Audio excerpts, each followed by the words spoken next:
Pastor గారు దైవ సేవకులు చక్కగా వివరించారు. అయితే ఇంకొక సత్యం ఏంటంటే, క్రీస్తుని గుర్చు సంఘాన్ని గుర్చు నేను చెప్పుచున్నాను, ఈ మర్మం గొప్పది. ఈ మర్మం గొప్పది. ఎలా ఇది గొప్పదవుతుంది? ఏ విధంగా గొప్పది? అసలు ఇది మర్మం అనే సంగతే తెలియదు మనకి. అసలు ఈ బంధం ఇలా ఉంటుందనే సంగతే తెలియదు. ఇక మర్మం కాకపోతే ఏమవుతుందండి? తప్పనిసరి మర్మమే. ఎందుకు చెప్పండి? భార్య భర్త పెళ్లి తర్వాత వాళ్ళు ఎలా ఏక శరీరం అవుతారో ఏదో ఒక రీతిగా తెలుసండి మనుషులకి. కానీ క్రీస్తుని గూర్చియు సంఘాన్ని గూర్చియు మధ్య నుండే బంధం, భార్య భర్తల మధ్య నుండే మర్మం అనే సంగతి ఎవ్వరికీ ఈరోజు వరకు తెలియదు పిల్లారా. కానీ దేవుని యొక్క వాక్యంలో పెళ్ళి కాకుండానే అపోస్తలుడైన పౌలు చెప్పాడు, భార్యకు భర్తకు మధ్య నుండే మర్మం కంటే అయితే క్రీస్తుని గూర్చియు సంఘమును గూర్చియు మధ్య నుండే బంధం అంతకంటే గొప్ప మర్మం అని ఆయన చెప్పాడు. ఎందుకలా మర్మం గొప్పది? ఏ విధంగా మర్మం గొప్పది? ఆ విధంగా వారిద్దరి మధ్య నుండే భార్య భర్తల అనుబంధమా ఈ సంఘానికి, ఆ క్రీస్తుకు అంటే?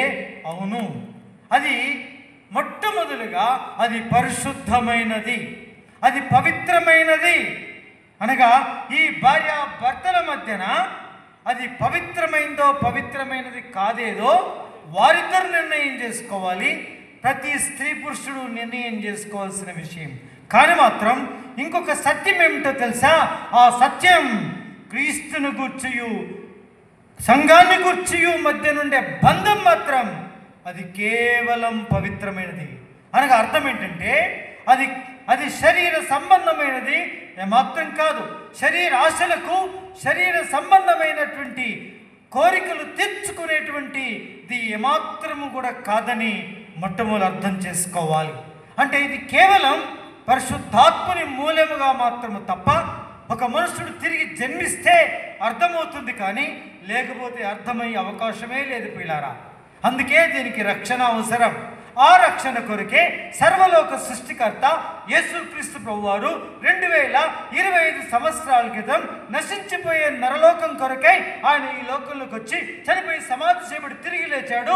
ఆ తిరిగి లేచిన యేసుక్రీస్తు ప్రభువారి యందు, ఆయన చేసిన కల్వరి శిలువ యందు విశ్వాసముంచి, ప్రభూ నా పాపాలు క్షమించండి, నేను నరుడను, నేను పాపాత్ముడను, నేను పురుగును, నేను వట్టి మట్టివాణ్ణి, నన్ను క్షమించండి, నీ పవిత్ర రక్తంతో నన్ను పవిత్రీకరించు, నీ రక్తంతో కడుగు పవిత్రీకరించమంటే యేసు తన రక్తంతో కడిగి తన ఆత్మ ద్వారా నీలో నాలో నివాసం చేస్తాడు.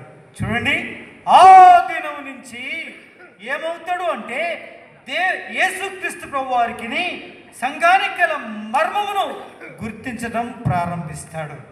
అంటే దేవునితో సహవాసము చేస్తూ ఉంటాడు. దేవునితో చేసే సహవాసము లైంగికమైన సహవాసం కాదు. దేవీ దేవతలు ఈ లోకంలో ఎంతోమంది ఉన్నారు, కానీ వారు కైలాసంలో ఉన్నామన్న పేరే కానీ వారు నరుల కంటే అధ్వానంగా బ్రతికి జీవించినటువంటి వారుగా మనం చూడగలం ప్రియులారా.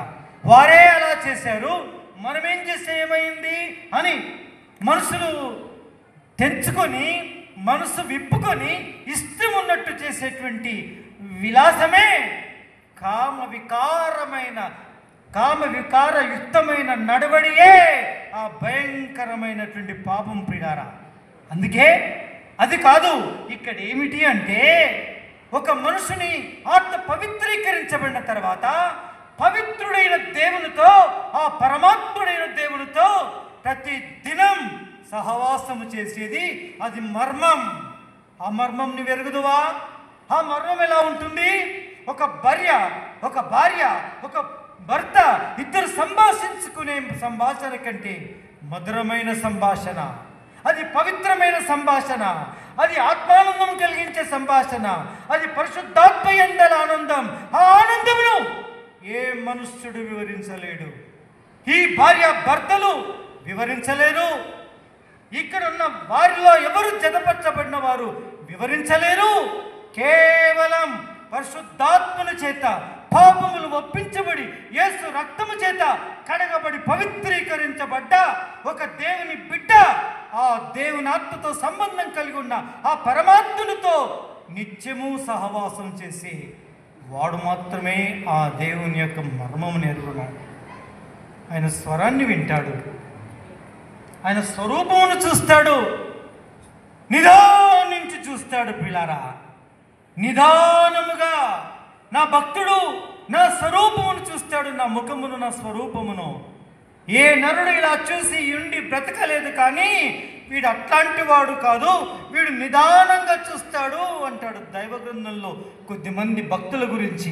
వీళ్ళండి ఆ పరలోక భర్త మర్మం ఎరిగిన వారు. ఆయన రూపం అంటేమో ఎరుగుదురు, ఆయన స్వరూపం అంటే ఏమిటో ఎరుగుదురు, ఆయన ఆత్మ స్వరం అంటే ఏమిటో ఎరుగుదురు, ఆయన ఆత్మ నింపుదల అంటే ఏమిటో ఎరుగుదురు.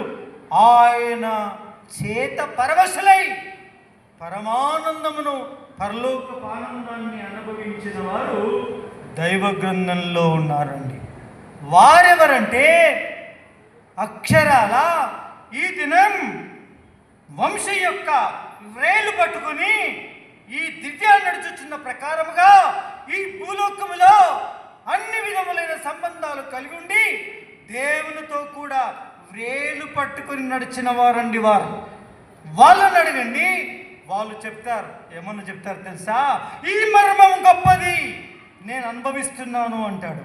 ఆయన ఎవరో తెలుసా? హానోకు దగ్గరికి వెళ్ళామనుకోండి, ఏంటండి మీరు ఏలు పట్టుకొని దేవునితో కూడా నడిచిన వారని మీ గురించి నా బిరుదు ఒకటి ఉంది, మీకు ఒక మారు పేరు ఒకటి ఉంది, దేవునితో నడిచిన వారట కదా, మీ అనుభవం చెప్పండి అంటే ఆ మర్మం గొప్పది అంటాడు.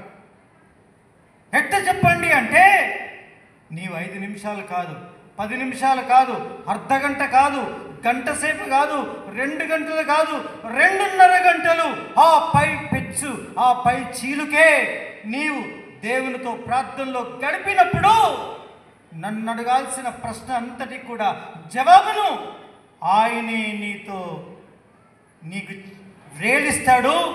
ఆయన రేలు పట్టుకుంటావు, ఆయన అడుగులో అడుగు వేస్తూ ఉంటే ఆయన చెప్పే సంభాషణ నువ్వు మధురమైన సంభాషణని, నీవు అడిగే ప్రతి ప్రశ్నను ఆయన సగౌరవంగా ప్రేమతో స్వీకరించి నీతో ముచ్చటిస్తుండే ఆ ముచ్చట యొక్క అనుభవమే దేవునికి క్రీస్తుకును సంఘానికి ఉండే మర్మం అని చెప్తాడండి. ఇది తెలుసా నీకు? క్రైస్తవ లోకమా? మీకు తెలియదండి. మారు మనసే తెలియదు చాలామందికి, పాప క్షమాపణనే తెలియదు చాలామందికి, పాప విమోచనే తెలియదు చాలామందికి, పాపం నుంచి విడుదల పొందడం అంటే ఏంటో తెలియదు చాలామందికి. ఇప్పటికీ పాపంలో జీవించుతూనే ఉన్నారు, కానీ పాపంతో విడుదల పొందేది తెలియదు చాలామందికి. పిల్లారా, అలాంటి భ్రష్టులమైనటువంటి క్రైస్తవ లోకల్లో జీవించేటువంటి నీకు స్త్రీకి పురుషునికి కలిగిన బంధం మాత్రమే తెలుసు, కానీ క్రీస్తుకును సంఘానికి కలిగిన ఆ మర్మం నీకు తెలియజాలదు. ప్రియులారా, తెలవాలంటే you spend your time at his feet, ఆయన పాదముల దగ్గర నీవు సమయం ఇవ్వడం గడిపితే, అధిక సమయం ప్రార్థన చేయడంలో గడిపి, అధిక సమయం వాక్యము చదివి ధ్యానించడంలో గడిపితే, ఆ దేవుడు అంటేవరో, ఆ క్రీస్తు అంటేవరో, ఆ క్రీస్తు యొక్క సవ్వడి అంటే ఏమిటో, ఆయన కాళ్ళ చప్పుడు అంటే ఏమిటో, ఆయన వాసన ఎలాంటిదో నువ్వు చెబుతావు. ఏ భార్య అయినా సరే 100 మంది బన్యన్స్ తీసుకొచ్చి పెట్టండి, ఏ భార్య ఆ భర్త యొక్క బన్యన్ పట్టుకోగలదు? వాసన ఎరుగును నీ తండ్రి అయిన దేవుని యొక్క నిన్ను వరించి నీకు ప్రాణం పెట్టి చనిపోయి సమాధి చేయబడి తిరిగి లేచిన ఆ యేసుక్రీస్తు ప్రభు వారి వాసన నీవు ఎరుగుదువా? ఇది మర్మం. ఈ మర్మం పర సంబంధమైనది. ఇది దేవుని సంఘానికి మధ్య నుండే బాంధవ్యం. వాసన ఎరుగుట, ఏళ్ళు పట్టుకుని ప్రతి దినం ఆయనతో నడుచుట, ఆయన స్వరూపమును చూచుట, నిదానంగా చూచుట, ఆయనతో నడకలో నడక కలిపే జీవితమే అదే దేవుని ఆత్మకును, ఒక నరుడైన ఆత్మకును కలిగి ఉండేటువంటి బంధం. ఇదే మర్మం. పిల్లారా, ఈ మర్మం ఎరిగిన వారే ఆయన మళ్ళీ వస్తున్నాడు. ఆయన ఎవరో? యేసుక్రీస్తు ప్రభువారు. నేను ఇప్పుడు వెళ్ళిపోవటం మీరు ఎలా చూస్తున్నారో నేను అలాగే రానయ్యాను. కాబట్టి నా కొరకు సిద్ధపడి ఉండండి, నాతో సావాస సంబంధం కలిగి ఉండండి.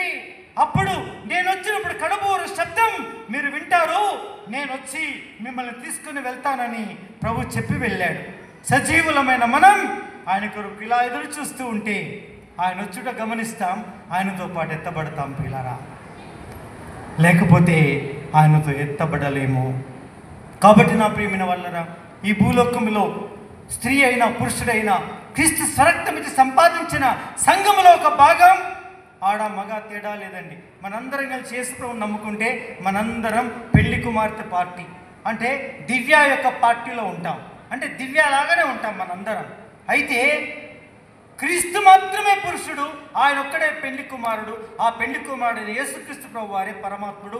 ఆ పరమాత్ముడైనటువంటి ఆ యేసుక్రీస్తు ప్రభు వారిని మనం వరిస్తాం పిల్లలు అందరం సమూహముగా కలిసి. ఇదే సంఘానికి యేసు ప్రభు వారికి మధ్య నుండే బంధము బాంధవ్యం పిల్లారా. కాబట్టి ఈ బంధం బాంధవ్యం బలపడాలంటే యేసుక్రీస్తు ప్రభు వారు ఒక 4 విషయాలు ఈ భూలోకంలో వదిలిపెట్టిపోయాడు.